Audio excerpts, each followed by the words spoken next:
മോശയെ ധൈര്യപ്പെടുത്തുന്നു.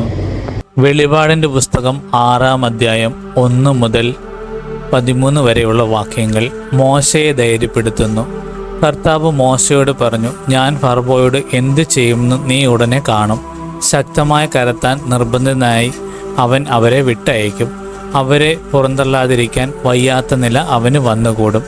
അവിടുന്ന് തുടർന്നു, ഞാൻ കർത്താവാണ്.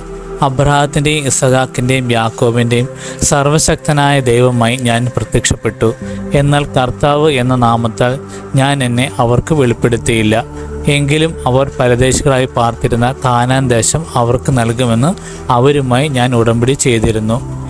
ഈജിപ്തുകാർ അടിമകളായിരിക്കുന്ന ഇസ്രായേൽ മക്കളുടെ ദീനരോധനം ഞാൻ കേട്ടു. എൻ്റെ ഉടമ്പടി ഞാൻ ഓർമ്മിക്കുകയും ചെയ്തു. ആകയാൽ ഇസ്രായേൽ മക്കളോട് പറയുക, ഞാൻ കർത്താവാണ്. ഈജിപ്തുകാർ ചുമത്തിയ ഭാരം നീക്കി നിങ്ങളെ ഞാൻ മോചിപ്പിക്കും. നിങ്ങളുടെ അടിമത്തത്തിൽ നിന്ന് നിങ്ങളെ സ്വതന്ത്രരാക്കും. കൈ ഉയർത്തി അവരെ കഠിനമായി ശിക്ഷിച്ച് നിങ്ങളെ വീണ്ടെടുക്കും. ഞാൻ നിങ്ങളെ എൻ്റെ ജനമായി സ്വീകരിക്കും, നിങ്ങളുടെ ദൈവമായിരിക്കുകയും ചെയ്യും. ഈജിപ്തുകാരുടെ ദാസ്യത്തിൽ നിന്ന് നിങ്ങളെ മോചിപ്പിച്ച ഞാനാണ് നിങ്ങളുടെ ദൈവമായ കർത്താവെന്ന് നിങ്ങൾ അറിയും.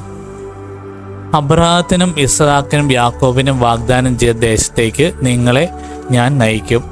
അത് നിങ്ങൾക്ക് അവകാശമായി തരികയും ചെയ്യും.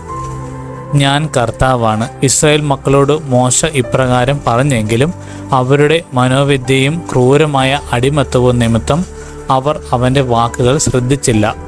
കർത്താവ് മോശയോട് കൽപ്പിച്ചു, നീ പോയി ഈജിപ്തിലെ രാജാവായ ഫറവോയോട് ഇസ്രായേൽ മക്കളെ വിട്ടയക്കാൻ പറയുക. മോശ കർത്താവിനോട് പറഞ്ഞു, ഇസ്രായേൽ മക്കൾ പോലും ഞാൻ പറയുന്നത് കേൾക്കുന്നില്ല. പിന്നെ ഫറവോ കേൾക്കുമോ? പോരെങ്കിൽ ഞാൻ സംസാരിക്കാൻ കഴിവില്ലാത്തവനുമാണ്. കർത്താവ് മോശയോടും അഹ്റോനോടും കൽപ്പിച്ചു, ഇസ്രായേൽക്കാരെ ഈജിപ്തിൽ നിന്നും മോചിപ്പിക്കാൻ ഞാൻ നിങ്ങളെ നിയോഗിച്ചിരിക്കുന്നുവെന്ന് ഇസ്രായേൽ മക്കളോടും ഈജിപ്റ്റ് രാജാവായ ഫറവോയോടും പറയുക.